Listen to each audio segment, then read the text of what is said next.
Welcome, Tag Fu. What? The first and only podcast about people eating stuff. I'm Mike Lisk. Hello, everybody. Welcome once again to another episode of Egg Food. What? Young Michael, you've been working on your pregnant pauses. Yeah. And I have to say, the work you're putting in is paying off. Trying something new. Keep it challenging. If that's a challenge for you. Okay. I see you're in a new locale with some fancy lighting behind you. Well, I'm a fancy man now. I married Taylor Swift.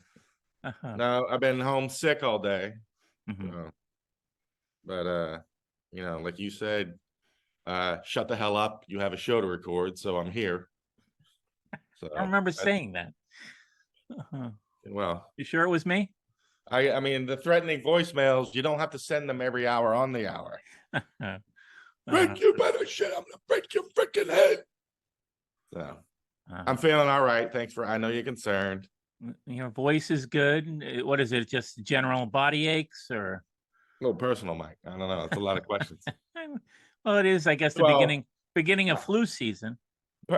General body aches is normal, but no, I don't know. It's just a bit of a cold. I probably would have been fine going to work, but a little snotty. I don't want to gross people out any more than normal. So, did you ever get COVID during the last few years? No. Nope. No, me either. I know of. Yeah, right. They said sometimes you didn't have symptoms, so yeah, I'm in the same boat. I don't they believe I've ever had it. They tried to take me down, but couldn't do it. So. This light's a little hazy. I think the last time I recorded in this room, we had a guest. You remember who that guest was? Been so long since we had a guest. I think it was our friend Will, and I think this is where he told us about how handsome Waddy is. Remember? I think it was in this room. We couldn't shut him up. Remember? We're like, we know, we get it. So, for you. I thought he did his from the studio. I'm talking about where I was. Where you were. Oh, I don't care where anybody else is. Oh, okay. I think so. Yeah. Okay. Little history for you. That's all. All right. Yeah. A little something to throw around at dinner parties. I think I'm already having the technical difficulties. Oh, you're back. Okay. Sorry. I'm so paranoid. Well, there it is. Your internet connection is unstable. So that's me. It's that time of the evening.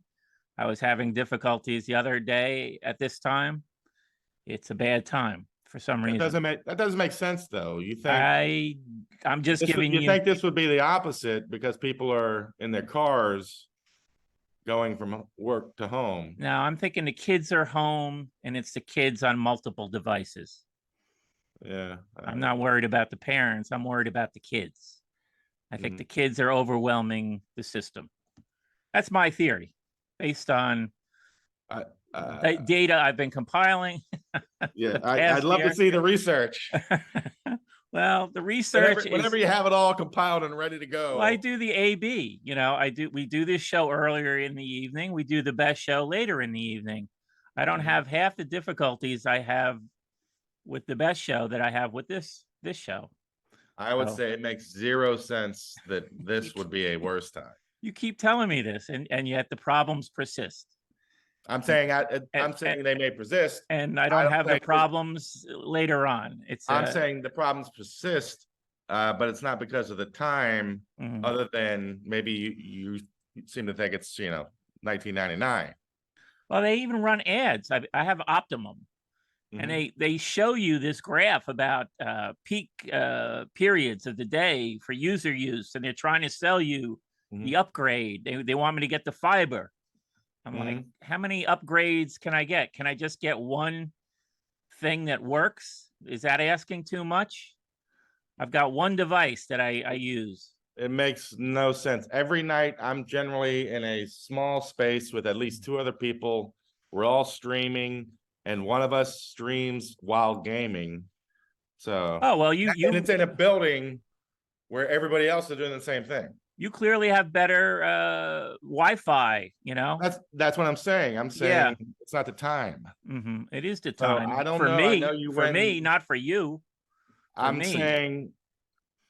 I mean, you're not having problems. I agree. You don't have the Right. problems that I have. It's always me. Why is it always me? Because I don't know. I think you got something went wrong again with you. I know you went down there a couple weeks ago. Yeah, I went in person. I complained to the I know. guy. He ran his system check, whatever he does behind there. I'm with you. I don't know. I don't But see what you he keep trying to does. blame the time, and I promise you that's not it. It's just not. Well, if people have any ideas, put them in the comments. Oh. Who's closer Mike, to the let's truth? scramble the jets. Who, Mike's minions come scrambling and tell everybody who's he's right, closer he's to wrong. who's closer to the truth? Come on, This is 2024. you tech heads. No, you've got this. Yeah, you've got this faith in technology.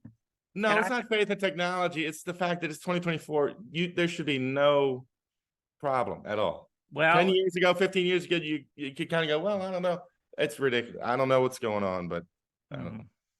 I'm sure that the minions will swarm. So. Yeah, the minions will swarm. Did you hear that, minions? He said swarm. Well, I did, at your urging, I listened to the Ramones' Mondo Bizarro for the first time. Did I urge you to do that? Well, in one of your, when we were, you dismissed Elton John. You didn't want to listen to Elton John. Correct. You suggested some other records. We did Cut the Crap last week. Mondo Bizarro was another one you threw up. Do you want to defend that record? Do you think that's a hidden gem for the Ramones? No, I said it's terrible. I'd say it's worse than Cut the Crap. Really? It's got one great song, Censorship, the lead off song. No, it isn't. That's not the great song. Poison Heart. Yes. Poison Heart's a great song. Yeah. Other than that, it's absolute, garbage. There's even one song, Take It As It Comes. Take it easy, baby. Is he doing Jim Morrison? What's going on with that vocal? There's something weird going on that vocal. And there's even some organ in the background. So I'm like, are they like doing a little Doors tribute there in that song? I was there the morning that album came out. I drove the 2 hours to Plan 9. I was waiting for it. Holy cow. Wow. And 31 years later, I cannot defend it. I'm sorry if I misled you into thinking. Oh, I thought you were throwing up those suggestions as like, hey, these are pretty good records, They're underrated. I thought you were going to make a case for it. I might have said even as bad as they are, there's still one or two cuts that are great. I mean, even Adios Amigos has I Don't Want to Grow Up, but then again, that's a cover too. So Censorship maybe, or Poison Heart. Poison Heart is the best song. Maybe the last great Ramones song. Okay. I would posit. I mean, it could be my current theme. I just want to walk out of this world because everyone has a poison heart. Come on, sing it for us. You're a better singer. I just want to walk right out of this world. That's how sick I am. You got me singing. Yeah, there you go. Well, that's always inspiring. I would hate to think your life had some of the depths that Dee Dee's had, but it's a great song. If that's going to get Mike List through the next decade, let's do it. Yeah. And again, I apologize if I made you think you should listen to this album. No, just for the discovery of Poison Heart alone, I think it was worth it. I mean, it's under it's under 40 minutes. I didn't drive for 2 hours like you to get the record, so I could understand. I just went on Spotify and there it was. I remember thinking Strength to Endure was good for a while, but no, there weren't a lot of standout tracks. I accidentally gave you this turd, and from this turd, you found truffles. Yeah. Or truffle. Let this be an inspiration. Yeah. Even when I don't realize it, I'm being an inspiration. There you go. Now, I couldn't get you to listen to the new Rolling Stones album, could I? You want me to? I have heard that it's rocking. Like, oh, they've finally had enough. They're back to. Argh. Is that what it is? Well, that was my tweet. I was pleasantly surprised. I don't think it's a great album, but it's they're in their 80s. And it was fine. There's a song on there, "Sweet Sounds of Heaven" with Lady Gaga. It's a pretty nice song. You're gonna be hearing it soon. Well, it's out there. It's already out there. I mean, they're gonna be hearing the sweet sounds of heaven soon. Oh, sorry, I missed the. Sorry, I'm a little focused on a real band putting out their final song tomorrow. Did you hear about this? The Beatles. I think tomorrow is the big announcement about their final song. Don't they dig up a song every 2 years? I mean, when is this going to end? I thought we I thought we got to the end with them.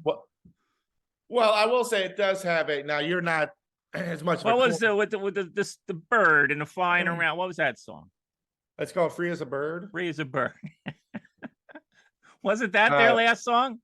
No, "Real Love" came after that. Oh, okay, that's what I'm saying. Which is a great song. One after another. What's the new one called? Now and Then. Now and Then. The demo John Lennon made, and it turns out, now you're not a sap like me. Mm-hmm. Stuff like this is right up my made. Oh yeah, no, they're jerking people around. Apparently, those were the last words John Lennon ever said to Paul McCartney. Think of me now and then. Okay. So, I can see you're already like not having it. Oh well, so Fine, that's fine. This isn't a Beatles song. This is a Paul McCartney song. It's a John Lennon song, and they used that Peter Jackson software to pull his voice out and pull his guitar out, and everybody's upset about it. I'm sure it's not the real. Okay, well, yeah, it's a technical marvel. We'll see what it sounds like, but it sounds I'm not expecting to like it as a song. I'm sure it's going to be like, even though "Real Love," that was a great song. What they did with that, "Free as a Bird," I never cared about. But now with the capabilities of AI, I mean, the possibilities are endless. We could have a new Beatles song every 2 weeks. You could. I'm sorry, you want to talk about how much you love this, how much the Stones record is better than Exile on Main Street. I think you were saying something about that. No, it's not better. I said it's not a great record, but it was for this late stage in the game. It's not a terrible record. Yeah. I noticed they still can't get the bass player in any of the photos going around. Well, Bill Wyman actually plays on 1 or 2 songs. Charlie Watts is on 1 or 2 songs. McCartney does. Mm-hmm. All the photos I see, they're hugging Paul McCartney. He's in this poor bass player has been with him for 1,000 years. Uh-huh. No photos of him. Yeah.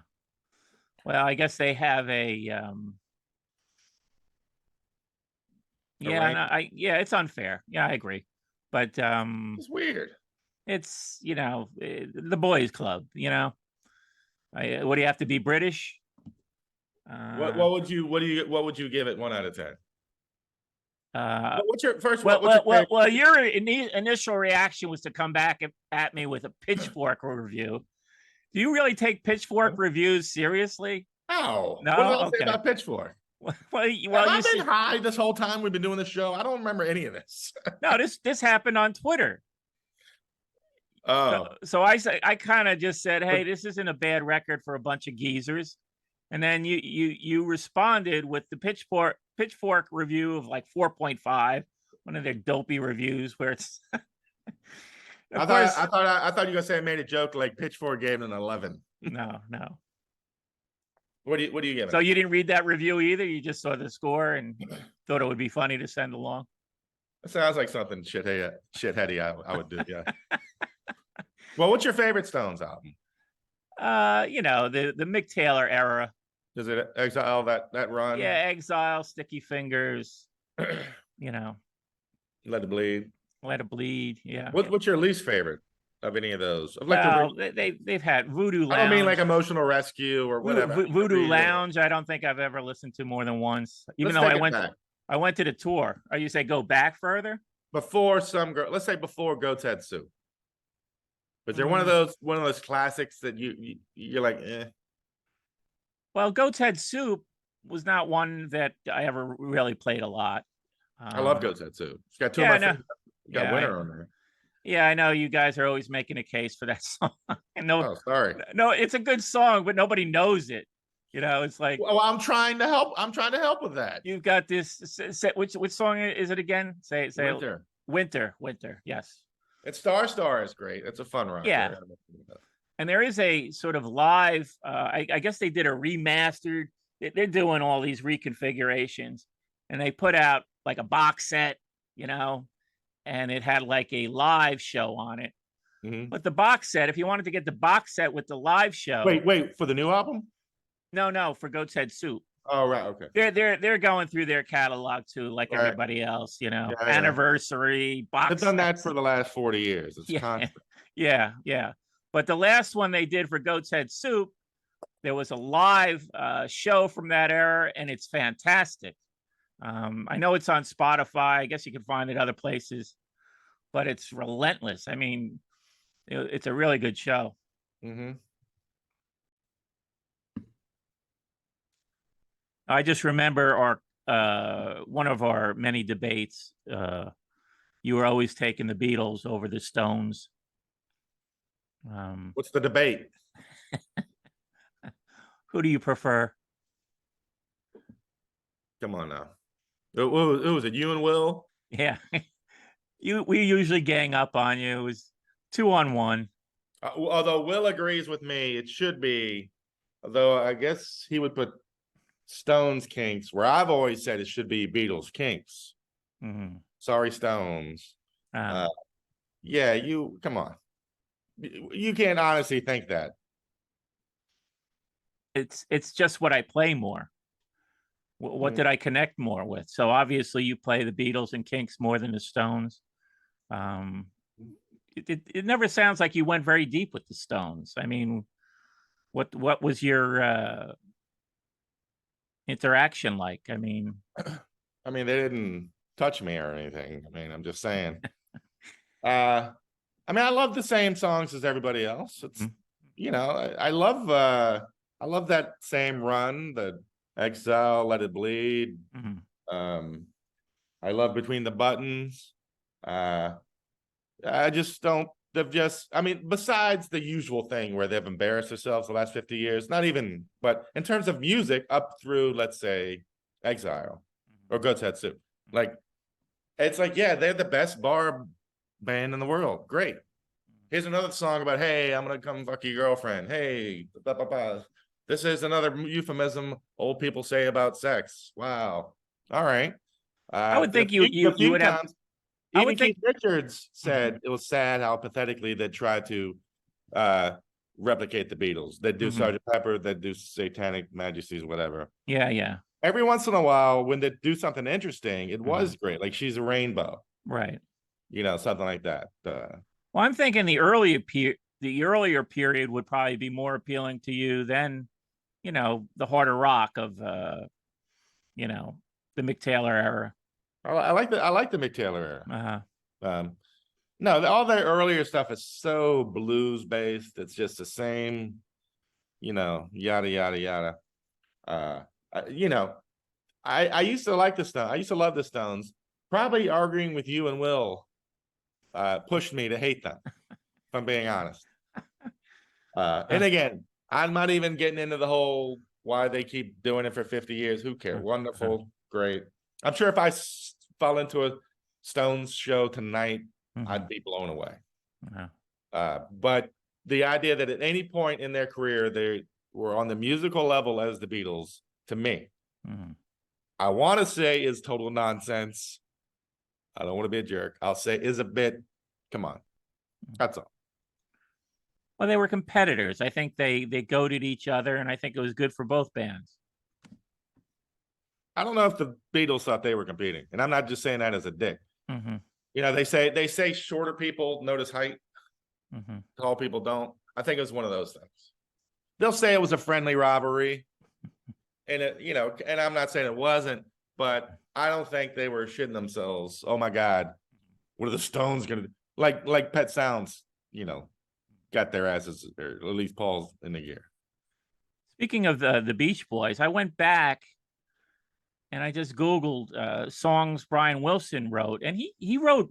That's a myth that you were pushing last week, that he didn't write any songs. He was a writer on their songs. I'm talking about. I said he didn't write most of the lyrics. Well, the lyrics. I'm talking about the lyrics. Yeah, he wrote lyrics. That's a myth that he didn't write any lyrics at all. Yeah, he had that guy come in and do stuff with him, but he was involved with the lyrics early on. Google it. He might have said, I want this one to have a feeling of blah blah blah. But no, he didn't. Like, he didn't write Pet Sounds. He didn't write any of that stuff. Well, you need to go back and Google that, because I did a little Google research after the show. Did your own research? And there was a whole Reddit thread with all the Beach Boys fanatics on there, and or Quora, you on Quora, where somebody else. Here's our generational differences. I've read books. Your generation, straight to the internet. Yeah, I've never read it. Nothing existed. I've never read a book. I never read a book before. Well, I haven't read a book on the Beach Boys. I can say that. Huh? I've never read a book about the Beach Boys, but so yeah, I read a bunch of them. Not within the last 20 years, but what's the best one? Jeez, I don't know. They all kind of blend together. I can picture it, but I can't remember the name of it. When I say 20 years, I mean 20 years. You know that book, The Dark Stuff? Is it Nick Kent? Is that the writer? Do you know that writer? I know Nick Kent. Yeah, I never read his books. He wrote he wrote a great piece about Brian Wilson. It's in the book, The Dark Stuff. I think that's about the extent of my Brian Wilson reading. But that's a great article. Yeah. I mean, I think whatever, any of the book, they kind of blur. I mean, you know the story. I mean, it's not that interesting. But yeah, they always made it clear for this project, he had this lyricist, that lyricist. I'm not saying he never wrote any lyrics, but he certainly didn't on any level compared to Lennon McCartney or Ray Davies. Okay. Anywhere near. Just a clarification. I'm gonna have to go to last week's transcript because I've got a lot of things. We strive to be correct on this show. No, you were making a hard line. Oh, he didn't write any lyrics. He didn't write any lyrics. And I was like, it sounded funny to me, so that's why I did a little research post show. I don't think he said he didn't write any lyrics. I said he didn't write most of them, and didn't really seem to care about them. Well, maybe this one listen last week. They can write in the comments. Don't make me. Mike, right? I know how to copy and paste from that transcript. Don't make me do it. I don't want to do this. That transcript looks like it's doctored. I don't trust those transcripts you post. Oh, now we're putting it out there that, if you don't like what it is, it's fake. All right. I know where this is going. I wanted to talk about, you had a nasty lettuce experience. I discussed my nasty lettuce experience last week. Then I guess you went to Wendy's and you pulled off this thing. I couldn't believe anybody would put that thing on a sandwich. Was that this week? I can't even remember. Yeah. Oh, because Wendy's, I've been bragging about when you get the lettuce as the bun, and I've only had them where they're delivered, so they've had 20 minutes to sit there, and every time they're fantastic.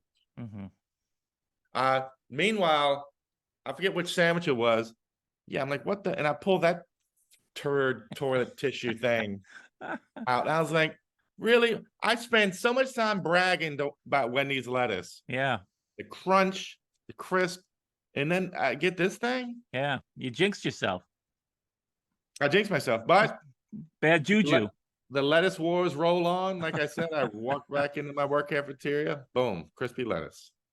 I think you're just going to have to be naturally suspicious and inspect anything that has lettuce on it now. I agree. Yeah. To the point where I'm at the point where, like, why order it? Why? Yeah. I mean, it's easy to take off, but yeah, just say no lettuce. I'm with you. Just say no to lettuce. Now that was delivered, so you couldn't return it. No. No. I'm not gonna return it. I could have been standing there. I'm not going to return it. Have you ever returned food? No. There was one instance.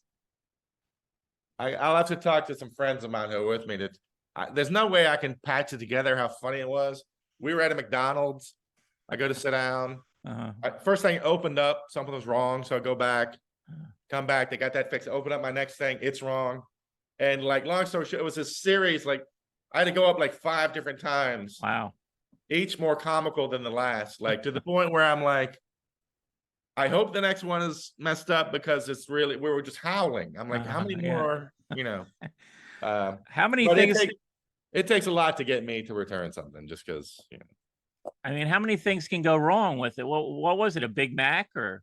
I mean, this was 15 years ago. I can't remember. You know, then they're putting ketchup on it. Then there's no cheese. Then there's this. Then it's a whole different thing. I wish I could. I wish I had written it down, because it was like you couldn't have scripted it funnier how they had me go. Like, I hope I ended up on McDonald's video somewhere. Like, look at this idiot. We kept messing his order up, and he kept running back. It was, maybe they were playing with you. Yeah, we got a live one. We got a live one. Yeah. Yeah. Were you bombed? Huh? Were you bombed? Had you been drinking? No, it was in the morning. Okay. I was with my friend and his wife and their 3 children. Okay. All right. But thank you for that thinly veiled insult, Mike. I appreciate it. You said it was 15 years ago. I mean, could have been. Was it just swimming in a vat of booze outside of McDonald's 15 years ago? Oh, a lot of our adventures in Williamsburg involved booze. So, but not McDonald's. No. Slice of pizza. You remember the exact how long it took me to eat a slice of pizza? I remember that, because it was long enough for me to almost bleed to death in Philadelphia. That's how I remember that. But it takes a lot for me to return. Can I give a happy birthday? Okay, go ahead. Happy birthday, Marion Ross, aka Marion Cunningham, Mrs. C. Hey, 95. 95. Wow. I guess you were a big Happy Days fan. Loved Happy Days. Yeah. It was on every day. It was on in the afternoon. In my kindergarten was last year, where you'd only go half day. And I was in the afternoon, and I remember waiting for the bus. When Happy Days was over, that's when I knew it was time to go out on the bus stop. And then every day after school, Happy Days. Then What's Happening? Yes, please. Who didn't love Happy Days? Come on. No, I'll tell you about Happy Days. I'm old enough that it wasn't being shown in reruns. You know, it was on every week. It just so happened it was on the day that I had to go to catechism. Oh, so it was a and this was pre DVRs and pre VCRs. Yikes! So you were beholden to the schedule of the programmers, and I could not watch it, and had to listen to everybody talking about how great it was the next day. Oh my God! Yeah. You missed. How many years did you miss out on the Fonz? I mean. Well, he was so he sort of entered the mainstream. Right, so I knew who he was from the commercials and all that, but I had to wait a couple years before I could actually watch the Fonz in action. That was me and Seinfeld, except that was because I was in college, going around doing my thing with the ladies and whooping it up every weekend. You were in college. Yeah. Yours is different reason. Yeah, you didn't have time for television, right? I get it. I'm in college. Yeah, I mean, no. Every minute since, sure. Every minute since. Yeah. But I mean, was there a bigger icon than the Fonz? I mean, he was so big. They were like, there's a report, Mr. Government, kids aren't reading. And they said, fuck it, have the Fonz go get a library card. And boom, every kid went out and started reading. That's how big the Fonz was. Yeah, the Fonz was big, but in retrospect, he's not that cool, right? I mean, well, it's kind of weird. Well, Yeah. nothing. Yeah. Well, that's fair. I mean, Uh-huh. number one, why do you have your bathroom in the shitter? Number two, why are your best friends, Ralph and Potsy? Why do you have a Brooklyn accent? Uh, so it's problematic.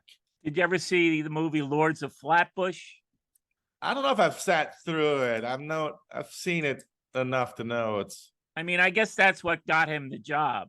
Yeah. You know, he was wore the leather jacket in that movie, and it's like, oh, we could get this guy, so let's get him. You know, and I I think mean, early on he was cooler than later on yeah. because he wasn't talking, right? I mean, wasn't it that part of his being cool? He didn't talk that much. He'd do the thumbs up, right? You Yeah. I know, mean, he he kind of turned was. from once he became the focus of the show. He went from being cool and aloof and not aloof, but then he's the warm and fuzzy big brother figure. Yeah.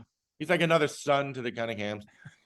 And yeah, he was still cooler than us, but not as cool. I don't know.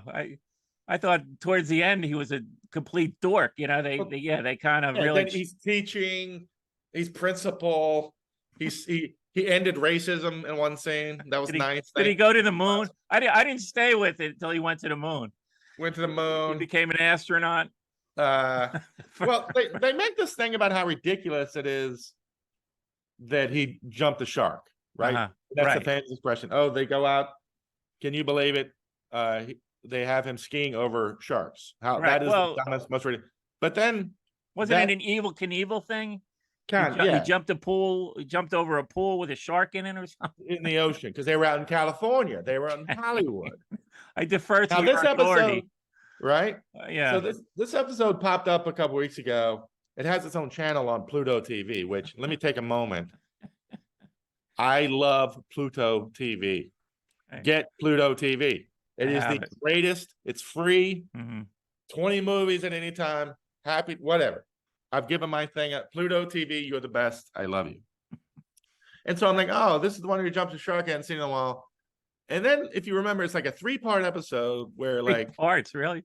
Where like Richie goes out to Hollywood to become a screenwriter and Fonzie tags along and he might be a movie star tomorrow. And I'm like, the shark thing seems like the least dumb thing about the whole episode. Like, I'm just gonna drive into Hollywood. Beep beep. Do you have any screenwriting jobs? Great. Okay. I believe somebody jumping over sharks more than that. So, but Fonzie did get less cool. I mean, the show went on forever. Yeah. You can't help but be less cool. He started wearing the black t-shirt sometimes. I don't know what that was. The t-shirt era. Yeah, I didn't stick with it to the end. Yeah, that show wore me out. And but it's hard to believe right at America's birthday, 1976. Who's bigger than the Fonz? Yeah. I mean, no, I was there. You know, he was big. You were at catechism, Mike. And I was mad at my parents for making me go to catechism. And this may have been, most Catholics, they're done after confirmation, which is the 6th grade. I went to catechism through high school. Sophomore year high school. Oh, Mike. Yeah. I'm a holy roller. I thought I was having no business with the ladies in 10th grade. Yeah, no.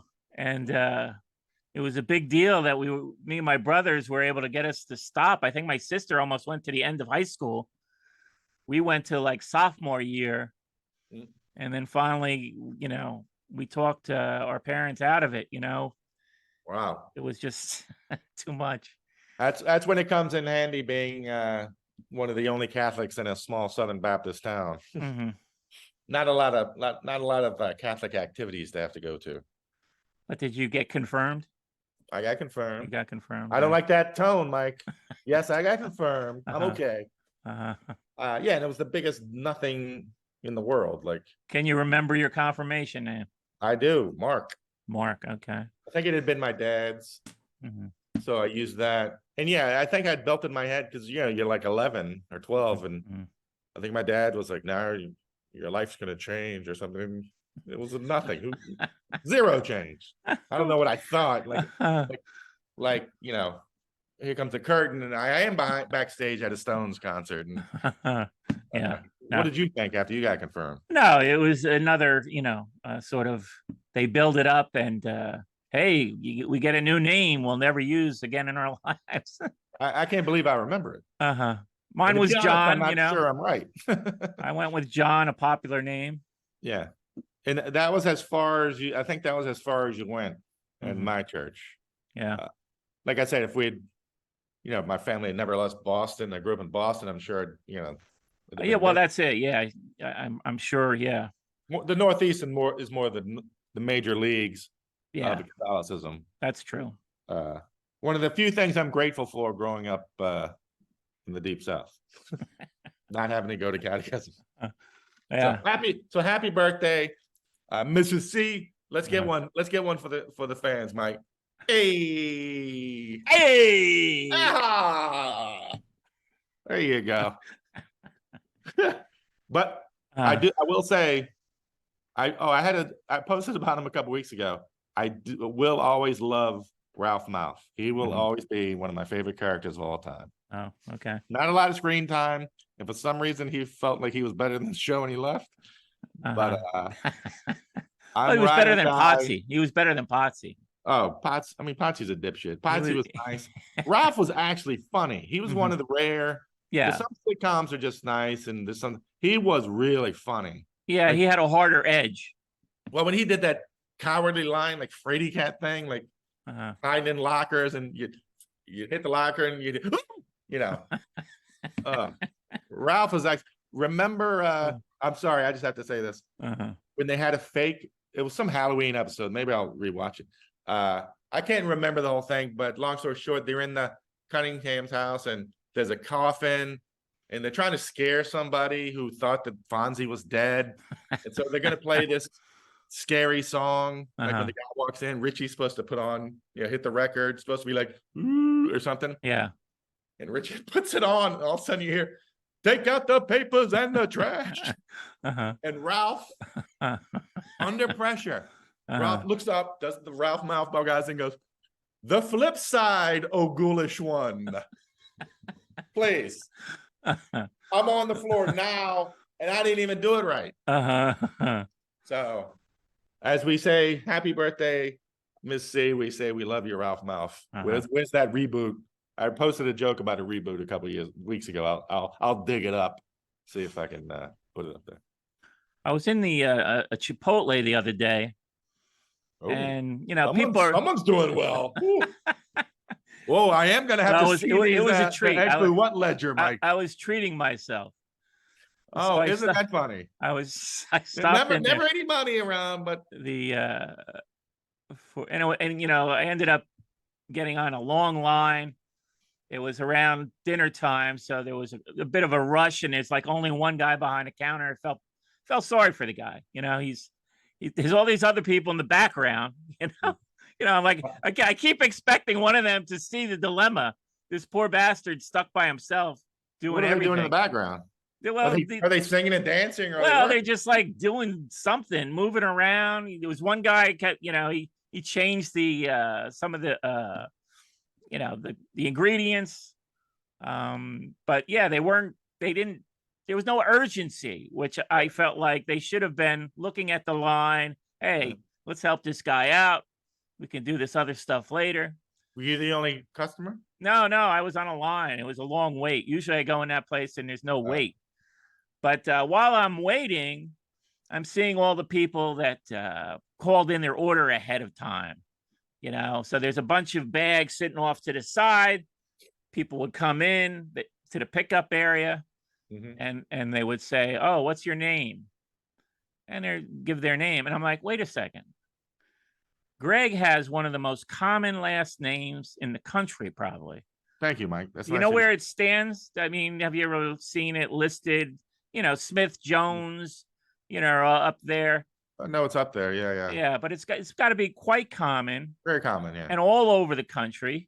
Thank you. What if here's a little food Guilty hack. Is charged. Here's a little food hack for you. You go in and you see the bags off to the side. And this is any place. Lots of places have these takeout orders just sitting there. So you go in and you say, "You got Wilson? You got Wilson? You're Wilson." Or just walk in and take. Like I've been where people you just walk in and grab. That's true. Yeah, And Jersey Mike's has that system. So and Wegmans does too. If I call for like a sandwich or whatever, and so I'm like, what if I just walked in, grab the bag? Somebody stops me. I go, I thought it was, Yeah. Play stupid. But the thing about my hack is that if somebody calls you on not being a Wilson, you can show them your ID. Yeah. And then, it was so just throw it out there. Maybe just a mistake. It was just a mistake. Yeah, just a mistake. But I think of that all the time. Just like I think about when I'm checking out with the self-checker, check out at Wegmans because I got my clearance. I can, I got my certification. And sometimes there's already a receipt hanging there. Like somebody just left their receipt. So I'm like, well, can I just take that receipt and go around and take whatever and then walk out? If I'm walking out, there you go. I got the receipt. Number one, and I don't want to put Wegmans on blast because the day I have to leave living above a Wegmans, you will see me cry. But I've been there maybe 90,000 times in the last year. Not once has anybody been remotely interested. Any of the people standing there remotely interested if I have a receipt or in any way paid for my items. Yeah. Should we make that a project that we each dare each other to see if we have the balls? No, I'm not going to go back to. I went through a shoplifting period in my youth. You did? Yeah. But did we talk about that? I told you about my Spider-Man. I've talked about it before. Okay. But all right. Hey, all my ideas can be gold. No, but at Jersey Mike's that I go to, the pre-ordered sandwiches are not even behind the counter. There's a shelf in front of the counter. Yeah. They're just sitting there. And I'm thinking I could, I'll pay for my sandwich, but I can take one on the out too.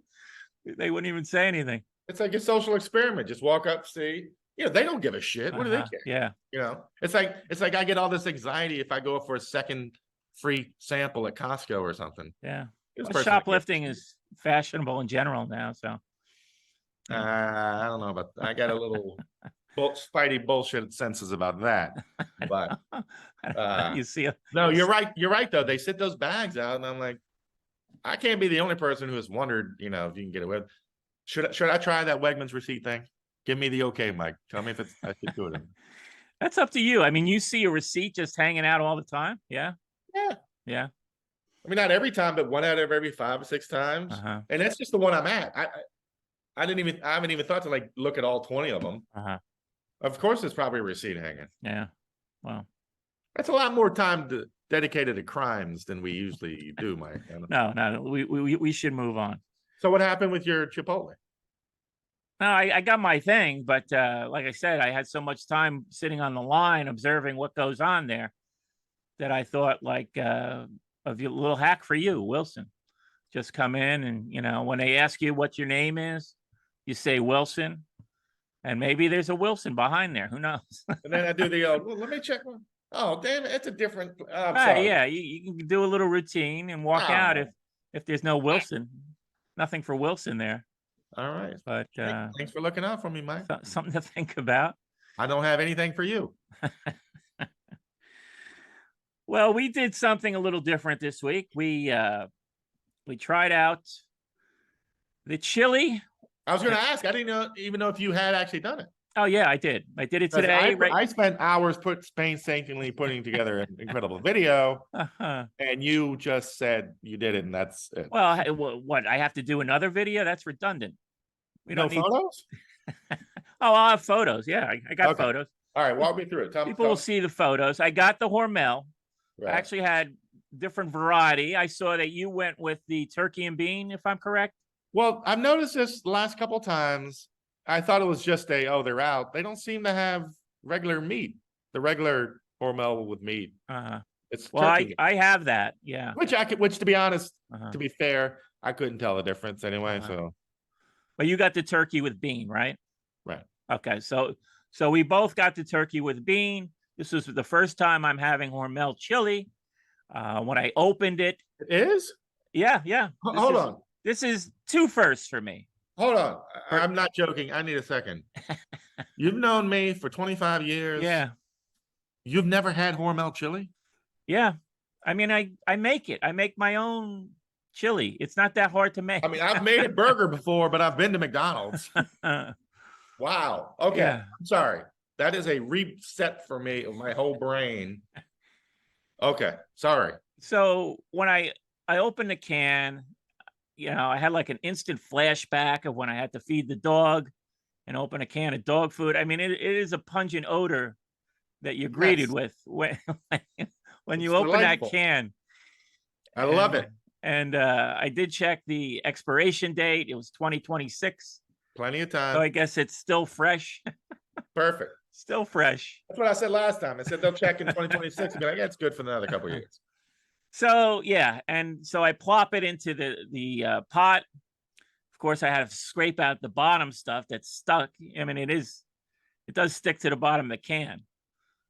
Oh, you don't get a smooth when you all the good chunks are down there. I know. Well, that's what I'm saying. You got to scrape it out, sort of like dog food. There we go. But but actually, once it was heated, I had an Entenmann's cinnamon roll. Oh, yeah, which is good quality. Good quality. Again, I'm gonna have to crack open this egg foo what ledger. I'm gonna have to take a look at the books. Well, you're the one getting the Entenmann's. So that was my combination. I had the Hormel chili with the Entenmann's cinnamon roll, and of course, I'm sorry. This is Entenmann's just off the shelf, like yeah, okay. At Quick Check.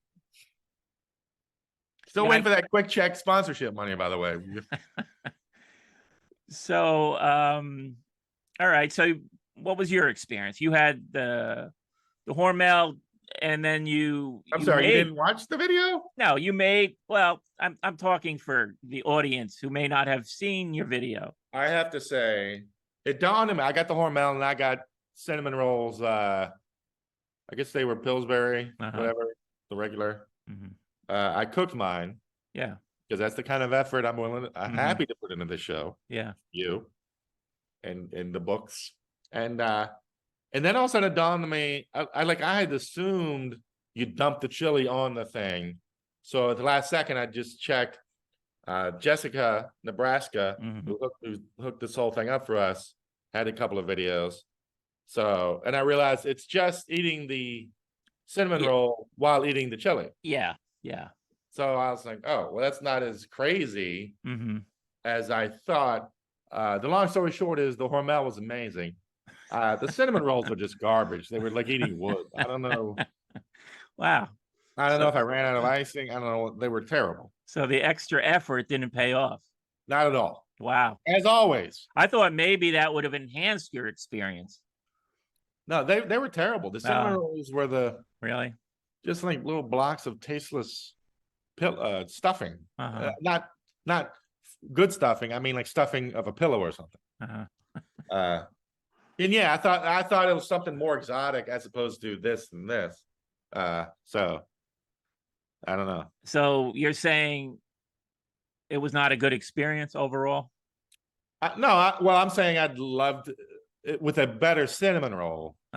If somebody offered me a cinnamon roll and a thing of chili, I'd be happy. The cinnamon rolls I happen to get were just kind of terrible. I'm a little disappointed it wasn't some sort of, because my instinct, like I said, is just to combine things. And, yeah.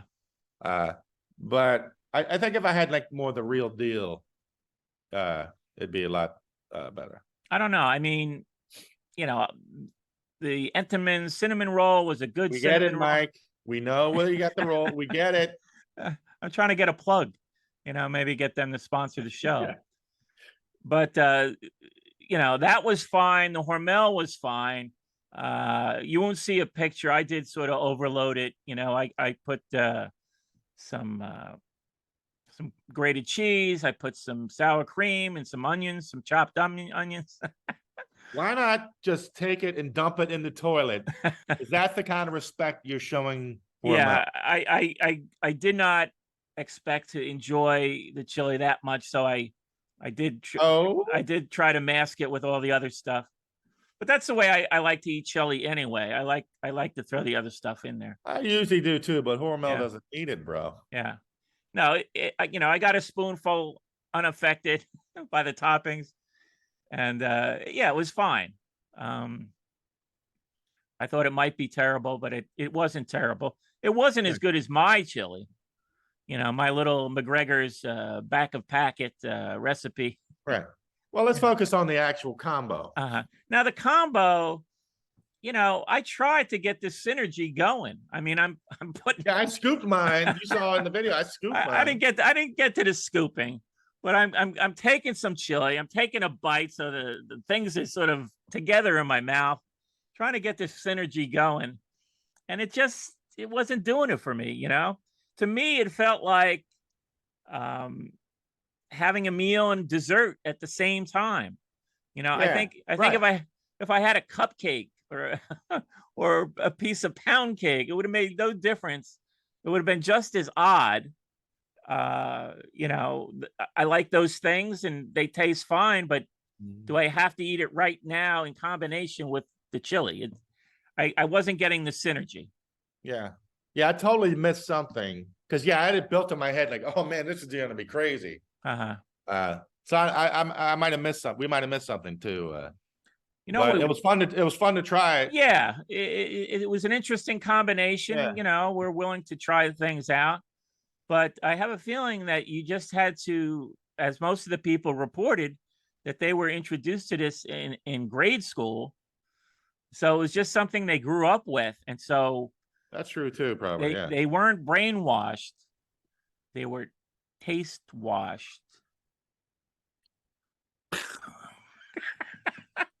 I mean, I made a joke Think about it. I was wondering why this thing hasn't left Nebraska, like a lot of regional foods, but no, it's perfectly pleasant. I was happy to try it. I had a lot of fun with it.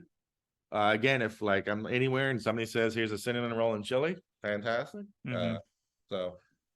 Thank you, Jessica, and everybody. Keep those dishes. Any regional dishes that we might be willing to try, let us know in the comments section.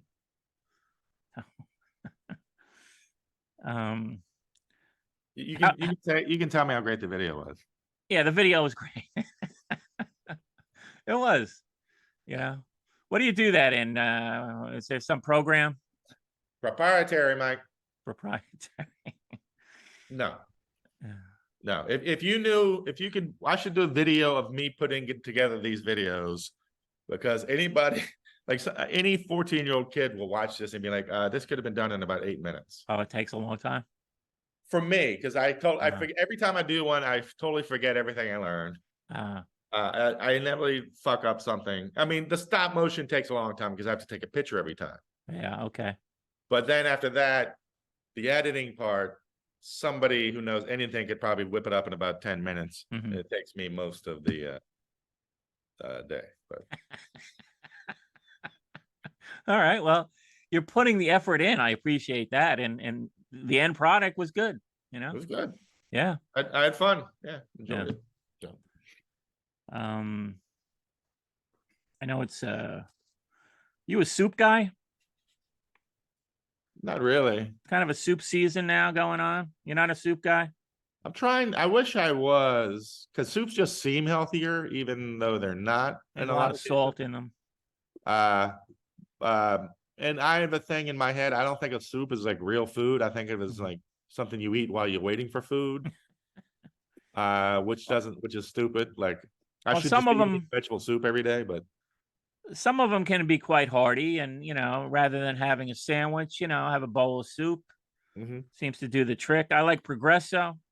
You ever try them, or do you have a favorite brand? No, they're all the same. No. They're all the same. Don't care. Campbell's. Are you devoted to Campbell's? No. Did you have that as a kid? I have no brand allegiance when it comes to soup. I think the only soup I ever had as a kid was Campbell's chicken noodle. Right. Uh, I think that's what I think. I think that's what I thought soup was until like probably college. Same thing like salad dressing. I thought all salad dressing was orange until like 25. So, Thousand Island, but or is that French. French? Dressing. French. Yeah, not even Yeah. fancy. Not even Thousand Island. Yeah, Thousand Island's fancier than French. A little fancier. So yeah, there was none French of that. was the king for a while. Yeah. Then Russian came in, and they're all the same. I mean, yeah, I thought that's what dressing was. So has anyone ever determined the difference between Russian and Thousand Island? I can't figure it out. yeah, it's called Big Mac sauce. Big Mac sauce. Yeah, it is. That's what it is.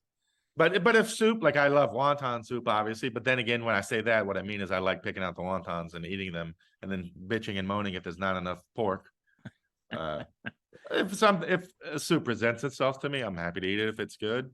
Yeah, Progresso has some what they call hearty soups, and I tried a different one out this week. I stare at the different variety. They have a whole section, and there's lots of things to choose from. I have a couple favorites. I like the You sound like you were writing a Sylvia Plath poem. I stare at the soups in the aisle. Well, yeah, you have to pick out, if they're having a sale, 3 for $6 or something.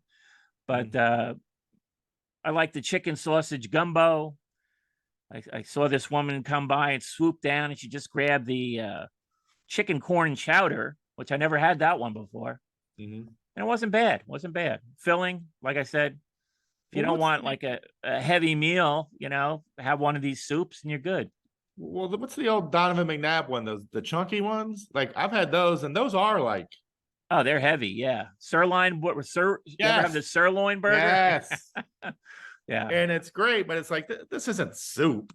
Like it's because it is so chunk full, which is why I liked it. It's like human dog food. You get with the dog food. Everything out of the can is dog food with you.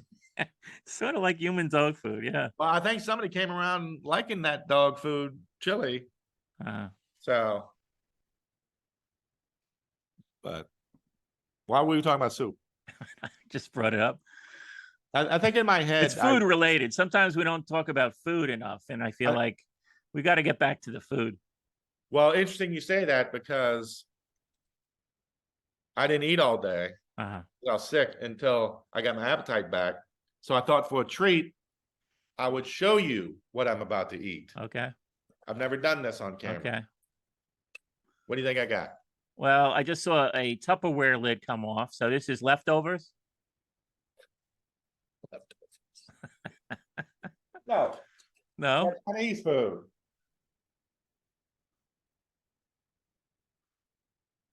Make myself feel better because I've been sick for 2 days. I got a little egg for young. Oh, okay. And I'm going to do a reveal. I haven't opened it yet. To show that you can gauge how it's going to be purely on what the gravy looks like. Okay. All right. Rice. What did you get? No, I did the chili today. It's still laying in my stomach. I had it about a half hour before the show. Wonton soup. You got the large soup. Here's the gravy. I'm not going to look at it yet. I saw the color. Don't tell me. Just from the color, I'm saying you're not going to be happy. Really? Just from the color. We'll see if I'm right or if I'm wrong. Beautiful patties. Look at these. Cooked perfectly. Brown, a little crispy on the edges, but not too much. They look a little gooey to me. Shut up. I like them. I don't. What do you mean gooey? It looks like there's some sort of weird topping on them. No. Oh, these are nice. Beautifully done. Look at these. Is this your regular place? I mean, no. I still have never kept a record. That's why it's always a crapshoot, like an idiot. So hold on, I'm shaking up the gravy. You know what? I'm feeling it hit against my thumb on top of the container. I'm sensing I can kind of feel the viscosity. I don't think it's going to be perfectly like perfect puffiness, but I have a good feeling. I was right. I can tell by the color. It's a little darker. Yeah. The dark color is the kind you don't like. I like the dark. Well, it's just not going to be as creamy. Hold on. Yeah. I mean, Oh, it's not that dark. I don't. It's okay. It's not that dark. It's a little runnier than I like, but actually, this isn't as bad as I thought it was when I first looked at it. So, do a little do-si-do. Here we go. You get the pour test. Yeah. All right. You know what? That's better than.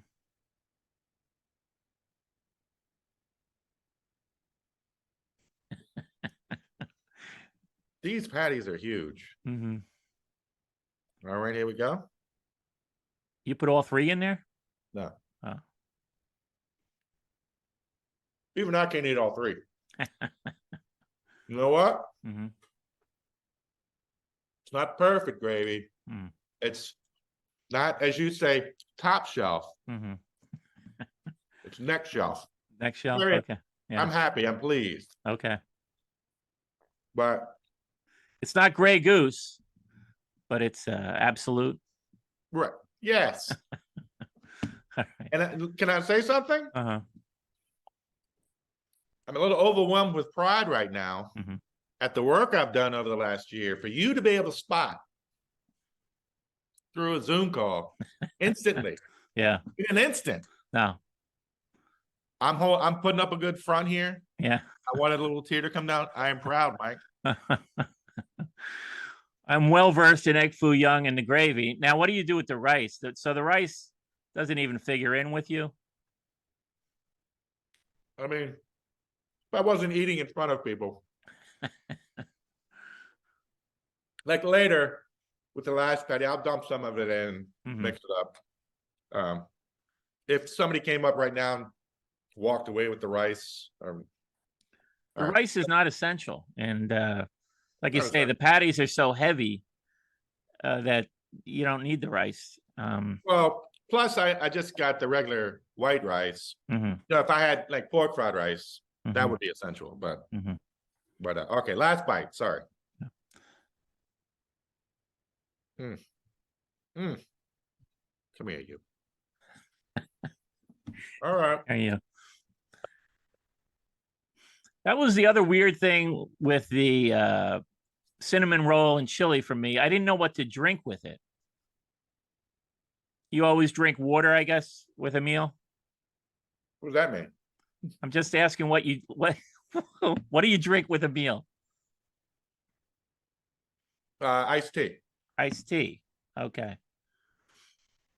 Because if I'm having, just a cinnamon roll, I'm not going to drink soda with it. I'll have a glass of milk.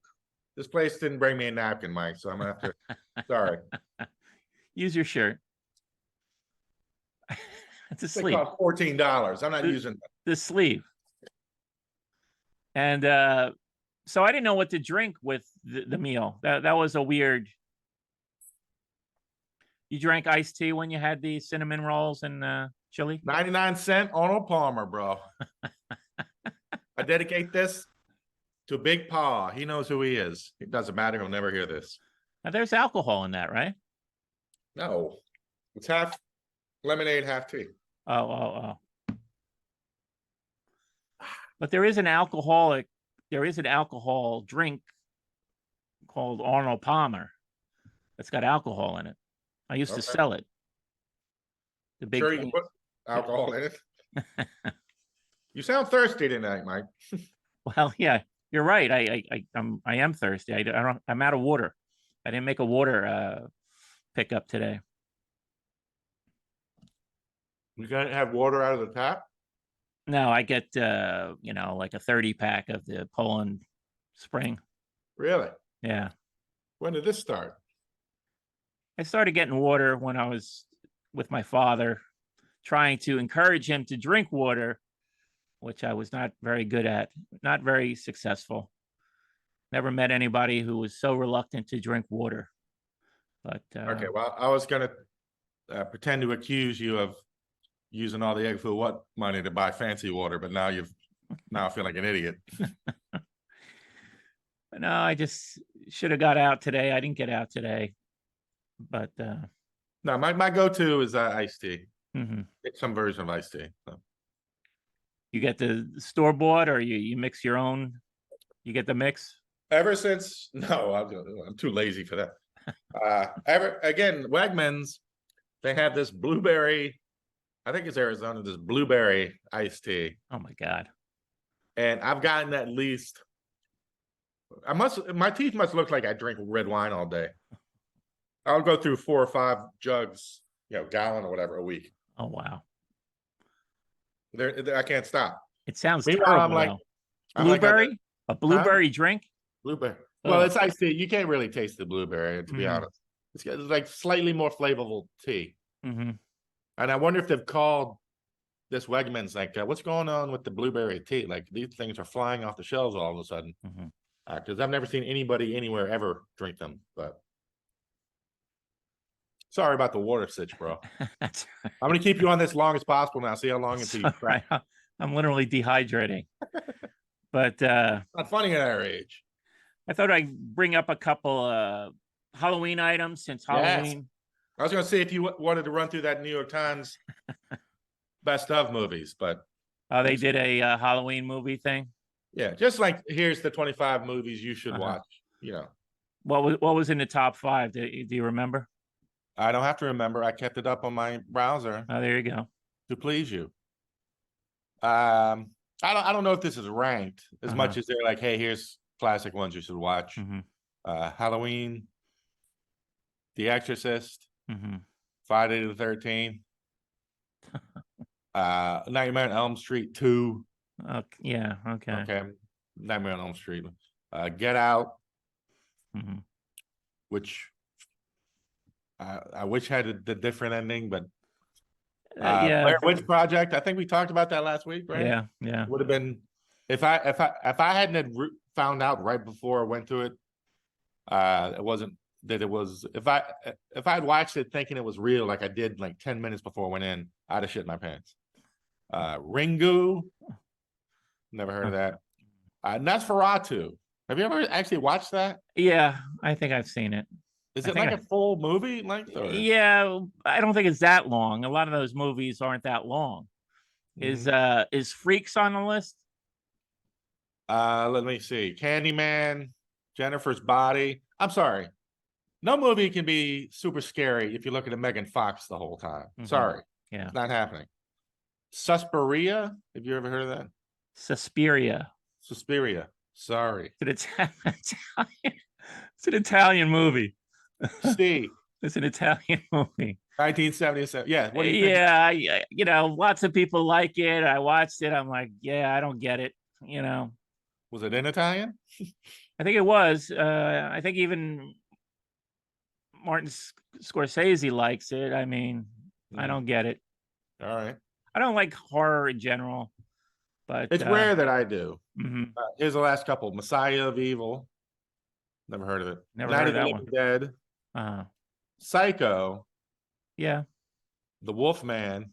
I have a feeling that's like when I went back and watched Frankenstein last year. It was like, is this supposed to be a comedy? Speaking of Young Frankenstein, I mean, Texas Chainsaw Massacre, Scream, Carrie, Rosemary's Baby, Child's Play, Creep, Martyrs, The Blob, Night of the Hunter. The Blob. I mean, come on. Yeah. I have a very short list of horror movies I like, or it's not my thing. If you don't like the slasher stuff, or like Supernatural loses me most of the time, not all the time. Yeah. It's not my bag. Is that kind of where you are? Well, I watched a couple, Turner Classic Movies is showing all of them. I mean, I think Friday night they're showing a bunch of the Edgar Allan Poe movies we're talking about. Vincent Price. Me. Yeah. You know what's going on loop right now on Pluto TV? What? Vincent Price, Edgar Allan Poe movies. Oh, okay. All right. I can just throw a dart at Pluto and pick one. Okay. Thank you, Pluto TV. Well, they're going to be on Turner Classic Movies, I believe, on Friday night. I watched the snootier Pluto. I watched Freaks, Have you ever seen Freaks? I've never actually watched it. I Oh, know okay. about it, and I know that's where Gabba Gabba Hey came from. And yeah, I thought maybe you had seen that because of the connection with the Ramones. At the end of the Ramones show, The guy comes out. the Pinhead would come out with a banner, "Gabba Gabba Hey, we accept you," which is from the movie Freaks. Mhm. But rewatching it, this is the second time I think I've seen it. I haven't seen it in a long time. I have a feeling I think I know what you're going to say. It's not Gabba Gabba Hey. It's more like Gooba Gooba Gabba. Gooba Gabba.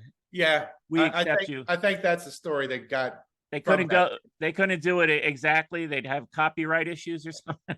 I don't know if they're that clever, but But that's right. It's like that's where they got the idea or whatever. for those of you who don't know, this is a 1932 movie about a circus, and there are freaks, people with physical deformities, real people with real deformities, in this movie, and it's still got a bit of a shock appeal, shock effect when you watch it, because there's people in there without limbs. There's a guy who's just basically sort of inching along the ground. That's how he moves. But it's about a very pretty acrobat, a regular sized woman who has a little dalliance with a small person when she finds out that he has some money. So she's got this little scheme to, flatter him and have a little fling with him, to the point where they even get married. And it's just to get his money. And at the wedding feast, all the freaks are there at the banquet, and they're getting drunk, and one of the short people gets up on the table and starts doing this Gabba Gabba Hey, we accept you to this acrobat, and she takes offense. She gets very mad, and so then it's exposed that she was just using him. And then what happens is the freaks, the circus freaks, sort of rally on his behalf, and they take their revenge. It's an interesting movie. This seems depressing because it's like those are real people. Well, yeah, right? and I could see why that probably didn't make the list. But Pauline Kael, the New Yorker critic, she was really disturbed by the movie when she saw it. It's no, you're right. It usually pops up on these lists. Yeah, but because it is real people. Actually, they're presented with dignity. They're not sort of used. The people who mock them are the ones who come off badly in the movie. And so they are respected in the movie. It's not just exploitive.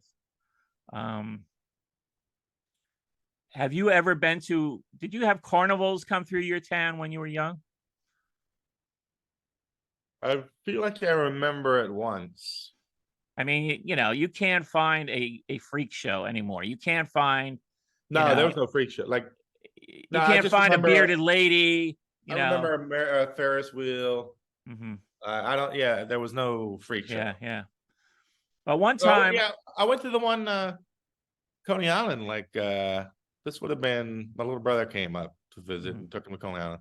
Would have been like 2000, and they had the freak show. And it was depressing.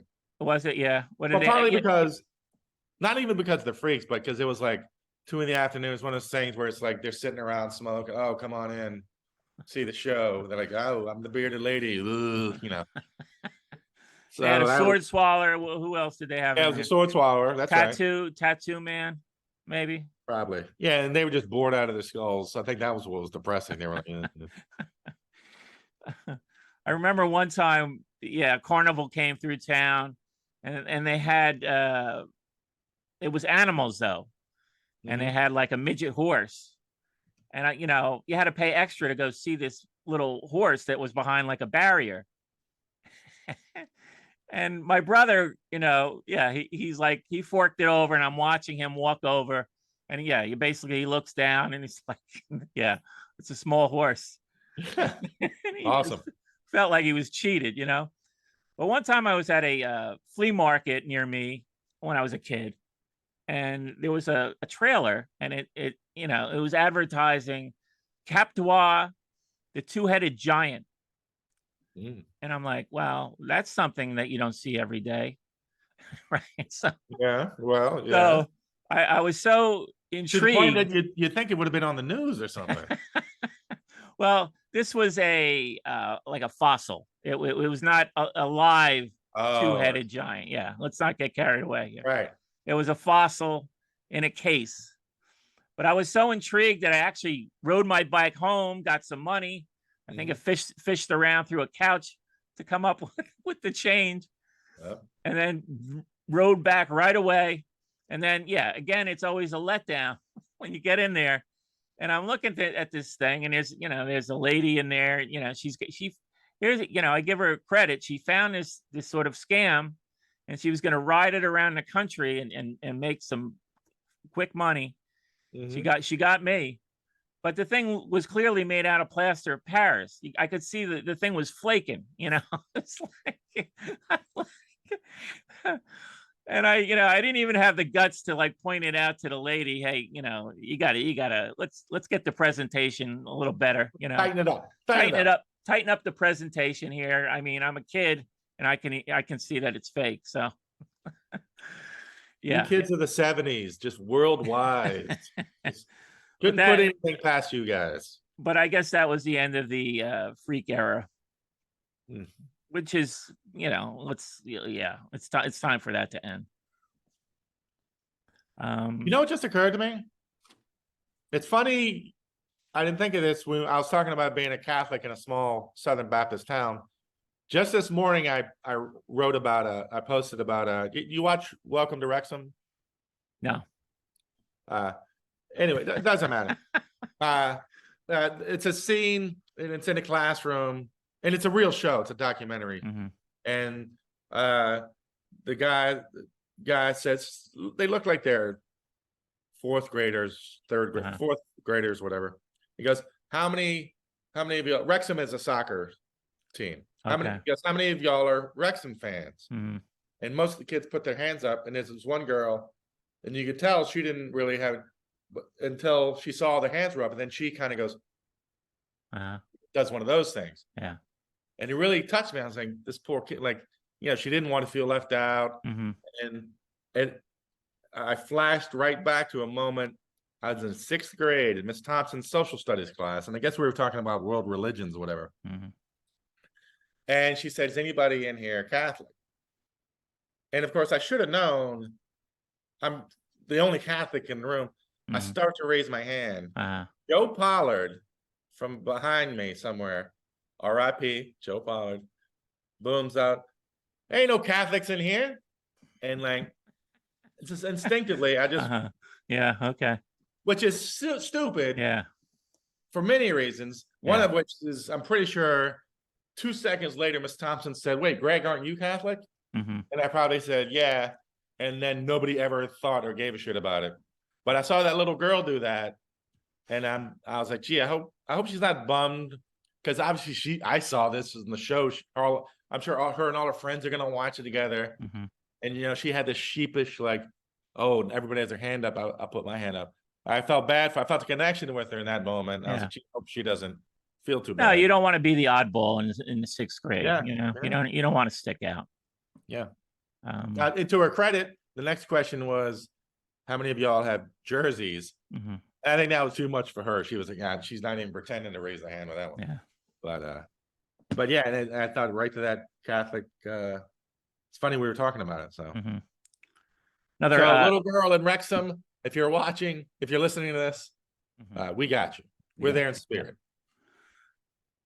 Another Halloween item I saw, a new trend. Have you heard about the Switch Witch? Is this trend being 80 fucking degrees on Halloween weekend? Because that's what I'm saying. No, Switch Witch is a new thing for people who are trying to get the candy. It's weird. If you don't want your kids to have candy, why take them out on Halloween? So these parents, What is this? yeah. So what happens is, so they take their kids out for Halloween, but then they want to try and get the candy away from their kids. So they came up with this little thing called the Switch Witch. This better be a sandwich at the end of this. No, it better be a sandwich. Where they bribe their kids to put out a basket of the candy that they've hauled in. You know, they work so hard to get this candy. Now they're going to barter with it. They're going to put it out on the porch in a basket, and the Switch Witch is going to come and replace the candy with a gift. Like what? A toy, or what, yeah. You know what? I have two things to think about. You know, fuck these parents. You have 364 days of the year to make your kids eat veg. Can they have a couple of hours of eating candy? What the? But then again, I'm also, like you talked about the kids, like they're putting in the work. Every trick-or-treating experience I've seen in the last couple decades, whatever, not a lot of work going on with the kids. Like I talked about last week, a lot of them, they just go to this one block party or whatever. Yeah. It's all the kid doesn't have to walk anywhere. It doesn't have to go anywhere. We were talking about this on the Best Show. I never heard of it before. Trunk or treat. Trunk or treat, yes. That's with all the cars get to a parking lot and they just go to a bunch. Yeah, where they're not putting in the legwork. I mean, you know who's even worse? Number one, that's terrible. The Girl Scouts used to be, you buy their cookies because little Susie's hoofing it from house to house, knocking on the door, turning on the bizzo, giving the business, whatever. Yeah. And then it became, oh, my daughter's in Girl Scouts. I'm gonna have how many will you buy some cookies from her? Yeah. All right. She's standing there, got to do the list. Then it became, hey, I've got a sign-up sheet for cookies in my office. Stop by. But the kid isn't even. The kid is removed from the whole process. Yeah. And now, of course, it's all online anyway. Kid doesn't see the person, doesn't see the cookies, has no idea any of it's even going on. And so it's like, what's the fucking point? Yeah, you're right. Well, the point is, I love tag-alongs. That's the point. But yeah, I like Thin Mints. I like Thin Mints. Then my number two. Do you put them in the fridge? Or put them in the freezer. Freezer. That's in your face. That's what I meant. That's what I meant. So on one side, team, let the kids eat the candy. Get the hell out of here. They can eat celery sticks the rest of the year. But on the other hand, I really don't give a shit because it sounds like none of these kids have to do anything anyway. That's and true. I don't want to be the old guy. Get off my lawn. Yeah, that's the way it is. Don't sweat up my back. But I'm not gonna, these new trends in Halloween. Yeah, it's weird, and it's to me it's troubling. It's making all these kids soft serve. Maybe that's why they do need to eat vegetables on Halloween. They need to toughen up a little bit, Work the streets. I'm not a big kids need to toughen up guy because we're all wusses compared to somebody. But whole Halloween and the Girl Scout cookies, they're the leaders of this nonsense. Yeah. I mean, when you're going house to house, I mean, it's an adventure. You don't know if somebody's going to answer the door. You gotta come back. It's like. And if they do answer, it's worse because then you have a scary old, adult standing there. That's gonna be me. For money. That's me. That's who I am now. I'm like, the weird dude. Yeah, it's hard, and it's like I thought that was kind of the point. Obviously a lot of they're raising money, and some of it was bullshit to begin with. But I thought some of the point was getting them. Nope. I mean, but then again, for years I never understood why the dipshit Boy Scouts didn't just copy them. You hear all the Boy Scouts their cookies, low on money. I'm like, just do what the girls do: run around, sell cookies. Of course, I'll buy them from you too, even though I don't eat them. Who cares? It's Scouts. Here's some money. Give me cookies. And they couldn't figure that out. So is UNICEF still out there? I don't know. That's like that was for like kids who were like too cool for Halloween, right? They were. Who are these kids? It's How like do I get into that gang? it was like they're gonna save the world on Halloween. Well, UNICEF is a charity, right? Yeah, yeah, it's a charity. I'm not knocking the charity. It was just Yeah, weird that, I guess for older kids would do it. I guess I didn't know any they of had that. they had their heart in the right spot, do good rather than get some candy and rot their teeth. Well, right now I'm team UNICEF because the girls stopped putting in the work and the boys weren't even smart enough to copy them in the first place. So, But I don't know if UNICEF is still a thing. I didn't see any UNICEF people last Halloween. I don't know if that they do it that way. Maybe it's just all online now. how did the trunk or treat? What was the diagnosis last Yeah, night? the consensus was that it was too soft, it's too easy. How easy can we make these things? Yeah. Your Um, kid come to my house, I'll drop a chocolate bar in his mouth and chew it for him. I mean, in my neighborhood, the houses aren't that close, so the kids have to put in a little leg work. So they're working. That offsets the candy. Hmm. So yeah, you don't have to give them veggies that one night. Yeah, exactly. But the other horror movie, sort of, I guess it's a horror movie. It's one of these Southern Gothic. Did you ever see the Betty Davis movies? Whatever Happened to Baby Jane? And then there was a sequel of sorts, Hush Hush, Sweet Charlotte. I watched that. It's kind of fun. Betty Davis is hamming it up. She's living in a deserted mansion. She's rumored to have killed a lover. Oh, she was she was in she had a little fling with a married man. It was a young Bruce Dern, and it was rumored she chopped his head off and chopped his hand off. this was rumored in a movie. Yeah, she was deemed unfit to serve a sentence, so she was put away in a mental hospital for years, and then she got out and she lived for many years by herself in this old mansion in the South. Hmm. It's a fun little movie. It's kind of campy. Like I said, Betty Davis is sort of really hamming it up at times, playing crazy. I don't know if I've ever actually watched the Betty Davis movie. No. What's your favorite horror movie? Favorite horror? I said The Exorcist. I should have mentioned. This is talking about the confusion state of childhood. My sister was reading the Exorcist book, the paperback. That was a sensation. The book was a sensation before the movie. And, she's older than me. So I guess, I'm thinking she's about maybe 13 or 14. So she's young reading this book. And I remember she sort of had like a little sit down with my mother at the kitchen table. And they're having this serious conversation. What are we going to do with Mike? No, they were talking about the book. She had come across a word. She didn't know what it meant.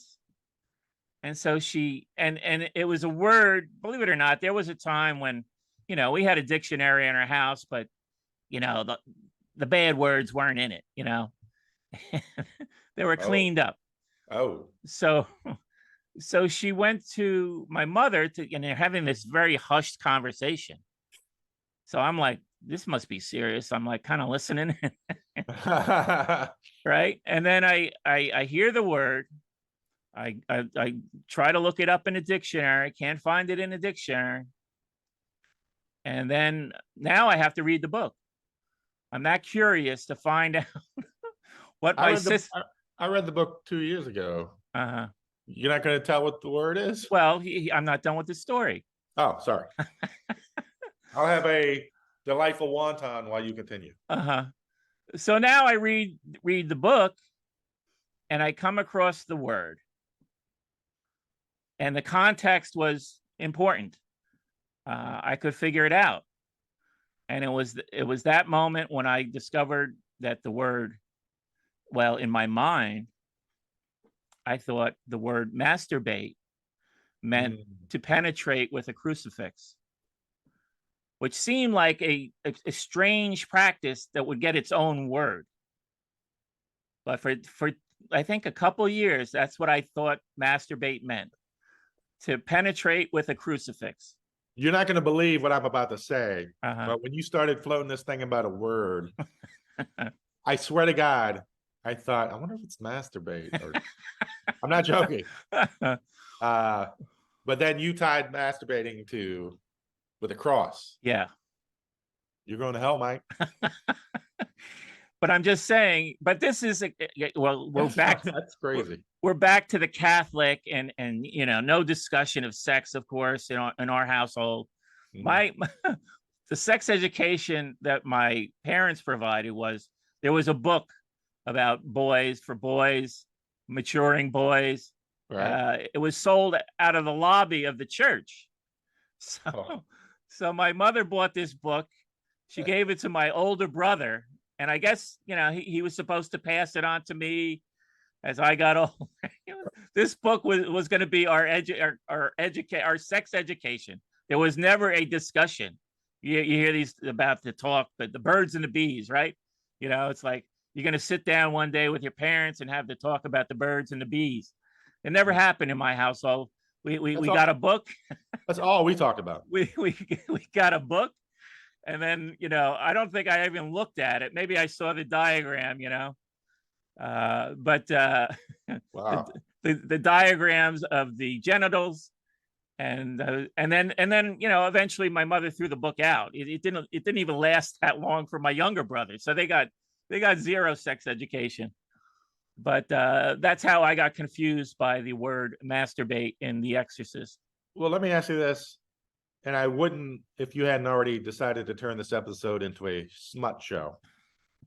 So what happened when the time came where, as a young man, you we don't have to go here with the word, or we can move on. You're the one who's delving into this thing. No, I figured it out. It out. Yeah. All right. On my in the streets, in the woods, where boys talk, about certain things, the jokes, right? The dirty jokes are a form of education. Yeah, when you've got nothing coming from mine was the back of the bus. Back of the bus, right? Yeah, the back of the bus discussions. Yeah. The older boys. Oh yes. The first sex story I ever read is, my mother was a librarian, and so obviously I spent a lot of time there. And in the back of the library, I stumbled into, like, I guess it was the sex section, but it was like 1980. It was like Good Housekeeping. I don't know what it was. I somehow opened up to this story of, it was this couple. It was a sex story. It was this couple, and they were painting a room. And somehow it went from, we're painting a room to we're splashing each other with paint, and then they're having sex. And like, the one thing I remember, she had the roller. He was up in the ladder. She had the roller underneath him, and she does this, gives his ass and like ball, everything hanging, a big painting, and they're laughing, and then they do it. And I remember that like clear as day. Like, that was the first thing I read about sex. And then, you didn't have the Penthouse Forum experiences? Oh, of course I did. Yeah, okay. I'm talking about, this was like the first. Now, this story you're talking about, was it illustrated, or it was just a story? No, it's just a story. Just a story. Tucked away in the back of some book. It's like an early Penthouse story. Oh no, then I became very familiar with the Penthouse story canon. Okay. Don't worry, Mike. Penthouse literature, yeah. But I to this day, sometimes that flashes my mind, like, who's standing on a ladder painting naked? Someone's underneath them with a roller brush, just painting everything, and then they're like, we should have sex, right? Yeah. Okay. Yeah. Creative. It's creative. So sex is rather routine, but people have to come up with new ways to make it. Oh, sorry to hear you're so bored with it, Mike. Well, wow. Well, I aspire to choreography is there's only so many moves. I mean, I guess you could go through the Kama Sutra and try every And position. there's only a few, but the few there are delightful. No, I'm not knocking them, but you know. Anyway, how do we get on that subject? Catholicism. Catholicism. Talking about being Where Catholic, it and then, goes, yeah. you know, I'm a kid in the library reading about paint sex. Let's get back on track. Did you hear about the limited edition of Doritos that's being sold online? Don't fucking get me started. Are the Doritos wizards at it again? Yeah. They're Well, not yeah. happy with inventing every flavor in the world. Well, this is happening down in Australia, so it's not Okay, doesn't count. not Okay. affecting us. But they've got these bags of a limited edition coriander, aka cilantro Doritos. What? Yeah. And there's a big argument whether people like them because, you know, I guess some people think cilantro tastes like soap. People have a weird thing with cilantro. It's very divisive. I don't know why, Yeah. but it's a thing. Yeah. Well, the thing is, some people think it tastes like soap. Does Doritos, are they in a constant state of panic? Like, are they always thinking they're a minute away from going bankrupt? Like, they're constantly doing these new flavors. Well, it's PR. It's just Ugh. keeping the name out there, keeping people interested in Doritos. All right, I'll try some. They're not available. You have to buy these You know, limited. that's what I should do this week. I bitch all the time about Doritos doing that. Maybe I should just pick one of these random flavors I'm screaming about and try them. Mhm. Maybe right. I'd love them. Yeah. Want to Don't put tell that me on? what to do, Mike. You want to put that on the docket for next week? Yep. Anyway, so again, no fortune cookies. Oh, you got one. All right. Well, I'll dip into my bag then. Oh, your stash. My stash. Wait. How's things with Mike? Well, he's got a stash of fortune cookies, so things are good. Ooh.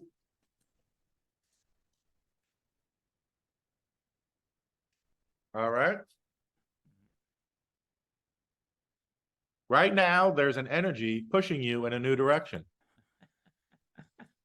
Was that you yelling at me to do something? No, it's you. It's your Doritos talk. Oh, that's right. It said new direction with Doritos. That is, boy, they are getting good. Uh-huh. Peace comes from within.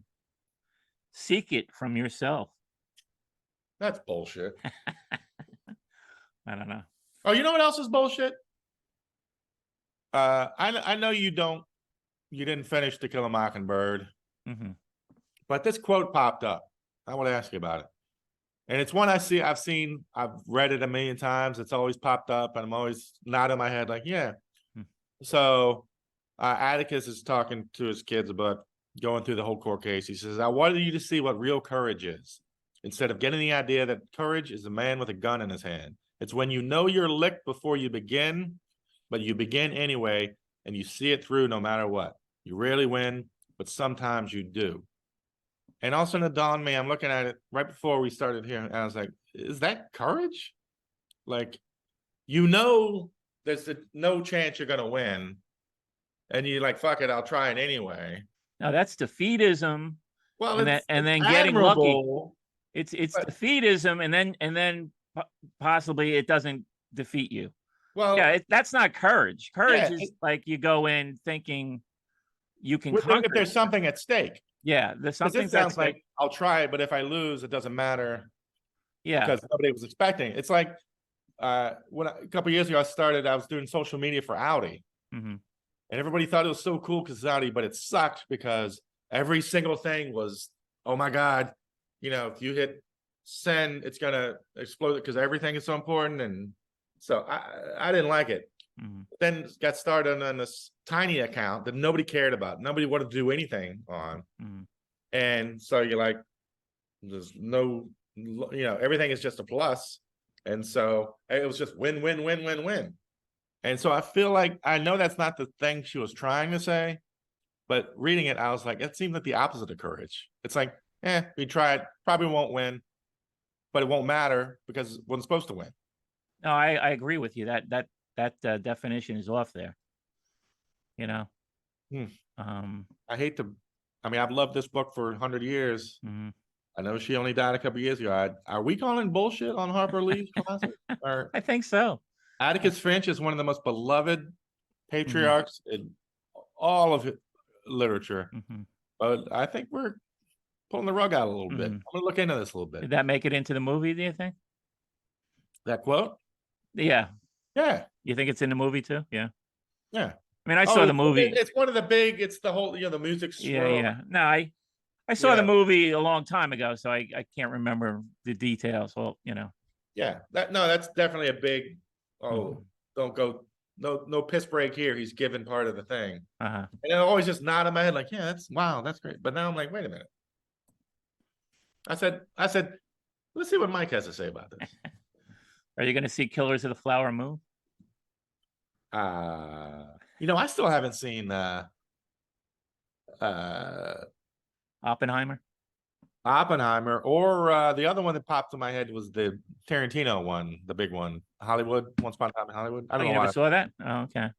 See that? I still need to see Oppenheimer. Did you see the Killer's Moon? Yeah, I did. I had read the book. You made some cracks about it. Well, it's very long. It's over 3.5 hours. So get ready. And there's no intermission. Now a movie that long, I could see having an intermission, So I made a bunch of jokes about, it's an endurance test for your bladder, which it is. Towards the end, I was like, oh, is this, I felt the urge coming, and I was like, oh no, I made it this far, and I'm gonna fail. But I braced myself and I made it to the end. So yeah, I was patting myself on the back as I was leaving the theater. No, it's worth seeing. I had read the book, so I knew the story in general. So I mean, if you haven't read the book, it might be more compelling, but it's kind of weird where the focus really is the two criminal guys. Not that that's unusual for Scorsese, but it sort of pushes the Native Americans into the background. And even the main woman character, she gets sick for a good part of the movie, and she's not doing much herself. But it's worth seeing. It's I like to support serious movies. People are complaining if it's playing next to the Taylor Swift movie, where people are literally dancing in front of the screen. I understand. Yeah. Well, I think what they're going to have to do is, I've read, they're going to have to start saying, okay, if you want to sing along and dance and shout, you can go to this one. But if you want to sit down and, absorb, really watch it, you go to this one. Oh, really? They're just separating the the groupies or they should, because I would be annoyed from the merely curious. What's Leo going to do after Martin Scorsese dies? I mean, we make fun of Adam Sandler for having his crew together all the time, pumping out those grown-ups movie. Isn't this just just a better version of that? A little bit, yeah. Does it get a little annoying? Same crew over and over. Now it's a good crew. How many more movies does Martin have in him? He's getting up there. Yeah, but you're right. In his 80s. That's what I was saying about Oppenheimer. I want to get my ass out there and support. Hey, we can serious movies. Yeah. But again, I'm all talk. I still haven't gotten off my ass and gone to go see it. But do you have a theater near you, or is it a bit of a drive? Yeah, there's. I don't have an excuse. Okay, all right. There's a million theaters. Yeah. I mean, I whined about not getting to see it on IMAX, and that bought me a month or two. So. But how many thumbs up are you giving this one? Well, on Letterboxd, it's 5 stars is the max. I gave it 3 stars. I liked it. 3 stars is I liked it. 4 stars is I really liked it, and 5 stars it's great. So I tend not to be. Seems like everybody on Letterboxd, every movie is a 5-star movie. It's really. we're in this era of great movies. I had no idea, you know. Have you had a Letterboxd account this whole time? I could have been following. Well, yeah, I didn't know you're on there. Do you? No, but I can still read, right? Like, Yeah, you can. I can subscribe to you, right? Yeah, sure. I can. I mean, I've got my own stuff, Mike. I can't. I got too much Xmas time as it is. You know what I did? I brought over, because Netflix did away with that system. They had a rating system for a while, and then they just kind of got rid of it. Well, Netflix is gone now entirely. But when the physical Netflix, yeah, when Netflix was, you know, getting rid of the star system, I imported all my favorably reviewed ratings to Letterboxd, so people, you know, could see that I do like movies. You know, it's harder for me to like recent movies, but there's all these movies that people can see that I liked. You know, I don't hate every movie I see. Do you follow you know, my buddy Jeff Rocca? He Film Vetter. You ever read Film Vetter? He has a blog. He reviews movies. Oh, really? Okay. Yeah. I'll send it to you. Send me a link. Yeah, I'll check it out. That is Film Vetter. FILMVETTER. There you go. Okay. He watches them all, so you don't have to. So he's watching all the junky movies. Oh, you're already on it? No, but to me that's torture. No. He doesn't. No, that's his tagline. He doesn't watch them all. Oh, okay. Like he doesn't watch Marvel movies and shit like that. No offense. Sorry. No, that's what I'm doing. No offense. And when you consider the Marvel movies are just a small fraction of the general crap that's out there, it's like, yeah, that to me is torture. I mean, some people like watching bad movies. They get a kick out of it, you know. Not me. I feel like, you know, I'm wasting my time. So I mean, there's kitschy bad movies. Yeah, no, I get it. Out on a Sunday afternoon and it floats on. Yeah, but I'm not paying to go see them. Yeah. All right. I want to thank everybody for listening. Well,